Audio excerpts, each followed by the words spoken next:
携程的研发实验室。像这里，上海交通大学我们的合作单位。这里是我们的测试设备，还有一个核心点是走心机热补偿系统，这个系统在国内属于靠前水平。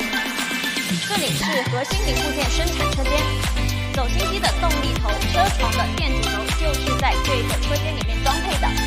想进入精密室，还需要自觉换鞋套哦。为什么我们这里和这里都是玻璃房呢？因为精密零部件对温度有一定要求的。这里是精密电阻轴的装配区，这里的走心机主轴都是由女工装配完成的。因为有很多车床技术不方便线上展示，欢迎大家来到我们线下进行考察。